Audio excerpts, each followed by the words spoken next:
अस्सलाम वालेकुम नाज़रीन, मैं हूं उमर बट और आप देख रहे हैं करियर टॉक। जैसे कि आप लोगों को आज की पॉडकास्ट का टाइटल ऑफ कोर्स और थंबनेल से आइडिया हो ही गया होगा आज की पॉडकास्ट का टॉपिक क्या होने वाला है। और ऑफ कोर्स बहुत से इश्यूज चल रहे हैं, पाकिस्तान, इंडिया और बांग्लादेश के बहुत से स्टूडेंट्स ये इशू फेस कर रहे हैं, जिसमें कैश लेटर डिले है, एम्बेसी इंटरव्यू आ रहे हैं, यूनिवर्सिटी के इंटरव्यू आ रहे हैं। कई ऐसी यूनिवर्सिटीज थी कि जिनके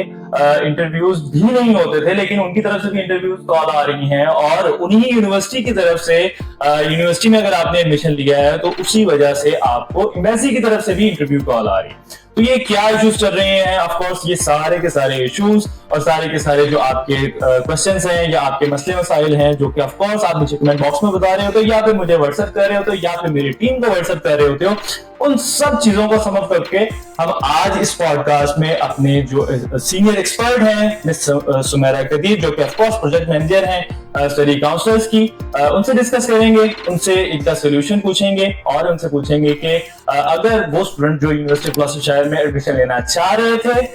2026 में जनवरी के लिए, अब तो ऑफिशियली उन्होंने क्लोज कर दिया जनवरी 2026, तो उन्हें किस यूनिवर्सिटी को परस्यू करना चाहिए, या फिर जो इंटरव्यूज आ रहे हैं या जो कैश डिले इशू आ रहा है या मेनली जो एम्बेसी इंटरव्यू आ रहे हैं, उनको कैसे टैकल किया जाएगा। तो आइए जानते हैं विदाउट एनी डिले, हम जानते हैं ये सारे के सारे जो इश्यूज हैं, इनका सोल्यूशन हमारी जो सीनियर एक्सपर्ट हैं मिस सुमेरा कदीर से। Thank you so very much miss, आपने अपने इतने कीमती वक्त में से टाइम निकाला और हमारे इस पॉडकास्ट में आई। Thank you so very much. Most welcome Umar, thank you so much for inviting me once again. Thank you so much. अच्छा, सबसे पहले जैसे कि ऑफ कोर्स जो हमारे व्यूअर्स हैं या जो स्टूडेंट्स हैं, उन्हें तो हमारे टॉपिक या मेन इस वीडियो का पर्पस का अंदाजा हो चुका होगा कि आज हम किस टॉपिक या किस यूनिवर्सिटी के हवाले से बात करने वाले हैं। तो यूनिवर्सिटी ऑफ ग्लॉस्टरशायर के हवाले से अगर बात करें तो क्या जनवरी 2026 का जो इनटेक है, ऑफिशियली कोई अनाउंसमेंट आ चुकी है यूनिवर्सिटी ऑफ ग्लॉस्टरशायर की तरफ से कि क्लोज है जनवरी इनटेक? मेरा ख्याल है यूट्यूब की आवाम ने ना मुझे ग्लॉस्टरशायर यूनिवर्सिटी एक्सपर्ट बना दिया हुआ है। मैं ना चाहते हुए भी इस यूनिवर्सिटी की रिप्रेजेंटेटिव हूँ, क्योंकि हाँ बिल्कुल यूनिवर्सिटी ऑफ ग्लॉस्टरशायर की तरफ से ऑफिशियल अनाउंसमेंट हो चुकी है, there is no going to be any January intake. तो जो लोग एक्सपेक्ट कर रहे थे, जिनका सितंबर इनटेक का कैश लेटर जो है वो पेंडिंग पर है, 61% पर है, 59% पर है, दे वर एक्सपेक्टिंग कि हम जो है वो जनवरी में जा सकते थे, लेकिन अनफॉर्चुनेटली यूनिवर्सिटी ने जनवरी इनटेक जो है वो ओपन नहीं किया। और उसकी रीजन क्या है वो मैं आपको जरूर बताना चाहूंगी कि आप लोग को शायद याद होगा कि एक बड़ा शोर आया था suddenly before the September intake of white papers का, जिसमें मुख्तलिफ जो रूल्स एंड रेगुलेशंस के हवाले से बात हुई थी। तो एक्सपेक्ट ये किया जा रहा था कि जनवरी इनटेक में उस रूल्स एंड रेगुलेशन से कोई ना कोई शिक जो है वो इम्प्लीमेंटेशन की तरफ चली जाएगी। तो अभी जो कि यूकेवीआई की तरफ से कोई फाइनल हमें अपडेट नहीं आई कि उस व्हाइट पेपर्स में से कौन कौन से रूल जो है वो इम्प्लीमेंट हो जाएंगे इन 2026, क्योंकि उसके अंदर एक बहुत बड़ा टॉपिक जो है वो डिपेंडेंट का भी छिड़ा था कि डिपेंडेंट जो आप स्पाउसेस को अपने साथ लेके जा रहे हैं उनके लिए भी आइल्स कंपलसरी होने जा रहा है। तो अभी तक ये अपडेट्स जो है ये यूकेवीआई की तरफ से कंफर्म नहीं है। तो मेरा नहीं ख्याल, ना सिर्फ university of Gloucestershire, most university जो है फॉर जनवरी इनटेक पॉसिबिलिटी नहीं होगी कि आप अपने डिपेंडेंट्स को लेके जाएं। लेकिन 2026 का सितंबर इनटेक ओपन है, अगर आप जाना चाह रहे हैं अपने आप you are stuck with the Gloucestershire, तो इट वुड बी बेटर कि आप डेफिनेटली की तरफ जाएं और 2026 के इनटेक सितंबर में आप जरूर जा सकते हैं। अच्छा, जैसे अभी आपने ये 2026 के सितंबर इनटेक की बात की, तो वो स्टूडेंट्स जो अभी जनवरी में जाना चाह रहे थे उनका क्या बनेगा? वो सितंबर में अब वेट करें या वो अल्टरनेटिव कोई और यूनिवर्सिटी चूज कर लें? अल्टरनेटिव यूनिवर्सिटी की भी अभी तक कुछ फाइनलाइज हम लोग कह नहीं सकते, क्योंकि जितनी भी हमारे पास यूनिवर्सिटीज थी नॉर्मली जो कि रिसर्च कोर्सेज ऑफर करती हैं विद और विदाउट रिसर्च प्रपोजल्स, उनमें से किसी भी यूनिवर्सिटी ने ऑफिशियली अभी तक जनवरी इनटेक जो है वो ऑन नहीं किया। और उसकी रीजन यही है कि यूकेवीआई की तरफ से जो है वो फाइनल डिसीजन जो है वो अभी तक नहीं आया कि कौन से रूल्स एंड रेगुलेशन जो है वो इम्प्लीमेंटेशन की तरफ जाएंगे। तो अनफॉर्चुनेटली जनवरी के लिए कोई प्लान नहीं है, स्टूडेंट्स को ना चाहते हुए भी सितंबर की तरफ डेवलपमेंट की तरफ जाना पड़ेगा। फॉर एग्जाम्पल मीन वाल अगर कोई और यूनिवर्सिटी जो है वो जनवरी इनटेक ओपन करती है, तो आप लोगों के लिए आपके पास काफी टाइम मौजूद होगा कि आप जो है वो ग्लॉस्टरशायर यूनिवर्सिटी से अपना रिफंड करवा ले, अगर आप डिपॉजिट ऑलरेडी करवा चुके हैं। और अगर रिफंड को कितना टाइम लगता है? मैक्सिमम नॉर्मली कहा 6 वीक्स आता है, लेकिन 2.5 से 3 मंथ जो है वो कहीं नहीं गए। सही है। 3 महीने लग जाते हैं आपको रिफंड जो है वो रिसीव होते होते। तो अगर आप अभी भी रिफंड की तरफ जाएंगे तो अनफॉर्चुनेटली जनवरी इनटेक तो वैसे खत्म हो जाएगा, बिल्कुल क्योंकि सितंबर और जनवरी इनटेक में मैक्सिमम 2 से 2.5 महीने का ही फर्क होता है। बिल्कुल तो वो खत्म हो जाएगा, तो आपके लिए फिर नेक्स्ट ऑप्शन जो है वो सितंबर इनटेक ही बचता है। तो अनफॉर्चुनेटली आपको जो है 2026 के सितंबर इनटेक का ही वेट करना पड़ेगा, वेदर आप ग्लेस्टरशायर में जाएं या आप अपनी यूनिवर्सिटी भी स्विच करें। अच्छा चलें, यूनिवर्सिटी ऑफ ग्लॉस्टरशायर ने जनवरी 2026 का जो इनटेक है वो ऑफिशियली क्लोज कर दिया, हम इस चीज को मान लेते हैं। बट इसके अल्टरनेटिव कोई और यूनिवर्सिटीज अगर आप सजेस्ट कर सकें, वो स्टूडेंट्स जो रिसर्च प्रपोजल के बगैर अगर मास्टर्स बाय रिसर्च में जाना चाह रहे हैं, तो ऑब्वियसली ये यूनिवर्सिटी ऑफ ग्लॉस्टरशायर थी मेनली यूनिवर्सिटी। इसके अलावा भी कई यूनिवर्सिटीज हैं, बट बहुत ही लिमिटेड यूनिवर्सिटी है जो रिसर्च प्रपोजल के बगैर आपको इनवाइट कर सकती है। तो वो आप थोड़ी सी सजेस्ट कर दें अगर यूनिवर्सिटी उन स्टूडेंट्स को जो कि जाना चाह रहे हैं without any research proposal. To be very frank Umar, मैं अब स्टूडेंट्स को सजेस्ट नहीं कर सकती कि वो विदाउट रिसर्च प्रपोजल जो है यूनिवर्सिटी के ऊपर स्टक रहें। जो आपने ड्रॉबैक देखा है ग्लेस्टरशायर के स्टूडेंट्स के साथ और वॉल्वरहैम्पटन के स्टूडेंट के साथ, इसके अलावा यॉर्कशायर, यूनिवर्सिटी ऑफ लैंकाशायर, ये ऐसी यूनिवर्सिटीज हैं जो कि रिसर्च प्रपोजल नहीं लेती और आपका जो without research proposal admission process हो जाता है। दैट्स मीन अगर आपको कोई रिसर्च प्रपोजल नहीं देना, आपने साइनऑप्सिस जमा नहीं करवाना, आपको सुपरवाइजर के थ्रू अपना सारा प्रोसेस कंप्लीट करने की जरूरत नहीं पड़ती, तो आपका जो प्रोसेस है वो बज़ाहिर बहुत इजीली हो जाता है, जिसकी वजह से एक बहुत ज्यादा नंबर ऑफ स्टूडेंट्स ने इन्हीं यूनिवर्सिटी का रुख किया। लेकिन अगर अब आप चाह रहे हैं कि आप सेफ साइड जाएं, आपको थोड़ी सी मेहनत करनी पड़ेगी, रिसर्च प्रपोजल लिखिए, यूनिवर्सिटीज की वेबसाइट को स्टडी करें कि वो कौन से पर्टिकुलर एरिया के अंदर आपको जो है वो रिसर्च ऑफर कर रहे हैं, उनमें से अगर आपकी कोई स्टडी अलाइन हो रही है या आपका कोई वर्क एक्सपीरियंस अलाइन हुआ है, उससे रेलेवेंट जो है आप रिसर्च प्रपोजल लिखें, तो मेरा ख्याल है आपके लिए ज्यादा अच्छे चांसेस हैं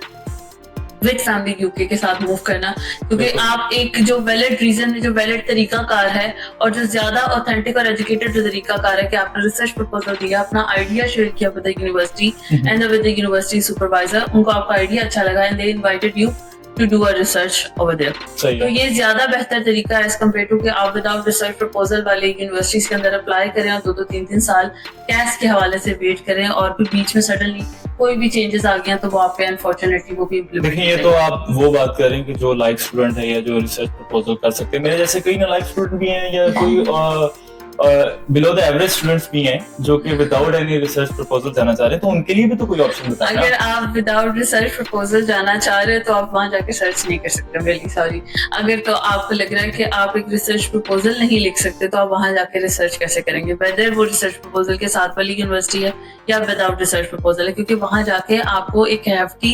रिसर्च जो है वो सबमिट करवानी है, अदरवाइज आपकी डिग्री कंप्लीट नहीं होगी। तो अगर आप यहाँ से ही थोड़ी सी मेहनत करना शुरू कर दें, आपके पास प्लेंटी ऑफ वीडियोस मौजूद हैं जिसको देख के आप ये सीख सकते हैं कि how to write a synopsis, बहुत ईजी है रिसर्च प्रपोजल लिखना। तो थोड़ी सी एफर्ट अगर आप अभी से पुट करना शुरू कर देंगे, क्योंकि वहां जाके आपके पास और तो कोई ऑप्शन नहीं है, you have to complete your degree, और वो पाकिस्तान में नहीं है कि आप रिसर्च कहीं और से करवा के जो है उसको अपनी डिग्री के साथ अटैच कर लें, आपको रिसर्च करनी पड़ेगी। तो यहाँ से अगर आप साइनॉप्सिस लिखते हैं, क्योंकि जिन लोगों ने अगर रिसर्च की है ग्रेजुएशन में एमफिल के अंदर, उनको आइडिया होगा कि साइनॉप्सिस जो है वो 60% 70% आपका पूरा थीसिस कवर अप कर लेता है अगर आप अच्छा साइनॉप्सिस लिखना जानते हैं तो और बाकी आपके रिसर्च वाला काम तो सिर्फ जो मजेदार काम है रिसर्च में वही रह जाता है, जो कि टिपिकल चीज है कि आपने लोगों से जाके पूछना, अपनी सैम्पलिंग इकट्ठी करनी है, उनमें से जो है उनका रिस्पॉन्स लेना, और जो आपने आपको जैसे सेलेक्ट किया है वो वेदर कंप्लीट हो रहा है या उसके ऑपोजिट जा रही है चीज। तो अगर तो आप इसमें इंटरेस्ट लेके काम करेंगे तो आपके लिए ज्यादा बेहतर है, और अगर आपको लग रहा है आप साइनॉप्सिस नहीं लिख सकते तो आई एम रियली सॉरी, आप फिर रिसर्च भी नहीं कर सकते, आप पाकिस्तान ही रहे तो वो बेहतर। अच्छा, कई वीडियोस भी मेरे सामने सर्कुलेट कर रही थी, ऐसे माशाल्लाह से कंसल्टेंट हैं पाकिस्तान के, कई ऐसे कंसल्टेंट हैं जो विदाउट एनी रिसर्च अपनी वीडियो रिकॉर्ड कर लेते हैं और इस तरह के रूमर्स मार्केट में घूम रहे होते हैं। क्या यूनिवर्सिटी ऑफ ग्लॉस्टरशायर ने अगर जनवरी इनटेक क्लोज कर दिया है, क्या उसकी टोटल फी या इनिशियल फी जो है, इनिशियल डिपॉजिट, उसमें भी कोई चेंजिंग आ रही? अभी तक ऐसी कोई अपडेट नहीं है, क्योंकि देखिए जब तक इनटेक ओपन नहीं होता तो यूनिवर्सिटी कोई भी चेंजेस नहीं करती, मिडिल ऑफ इनटेक कोई चेंजेस नहीं होती अनटिल अनलेस यूकेवीआई की तरफ से कोई यही चीज सुनने को आ रही है, जो मास्टर्स बाय रिसर्च है उसकी जो टोटल फी है वो इंक्रीज की जा रही है, क्योंकि ऑफ कोर्स उसमें बहुत सी एप्लीकेशंस उन्हें डिपॉजिट हुई थी, लास्ट ईयर कर दी थी। पहले आपको लोगों स्टूडेंट्स को आइडिया होगा जो 2024 के अंदर जाना चाह रहे थे तब जो है ग्लेस्टरशायर की टोटल फीस जो थी मेरा ख्याल वो 15,000 थी फॉर 2 years। सही है। मतलब आपको एक साल की 7,500 से 8,000 के करीब फीस पड़ती थी, जो कि बहुत ज्यादा अफोर्डेबल है। कुछ ये भी रीजन थी कि जो लोग टॉट कोर्स में जाना चाह रहे थे उन्होंने भी स्विच कर लिया मास्टर बाय रिसर्च में कि चले, एक तो वीजा भी ज्यादा है, वीजा की ड्यूरेशन भी ज्यादा है, दूसरा कभी कभार अगर हम शादी कर लेंगे बिना मिडिल ऑफ आवर डिग्री तो हम अपनी फैमिली को भी बुला सकेंगे, तो उनको हर तरह से बेहतर ऑप्शन वही लगा। जिसके काउंटर में यूनिवर्सिटी ने अगले इनटेक में, जनवरी इनटेक में इसकी फीस बढ़ा दी, 1300 कर दी फॉर वन इनटेक, 1500 उसमें स्कॉलरशिप लगेगी, स्टिल 1100 11,500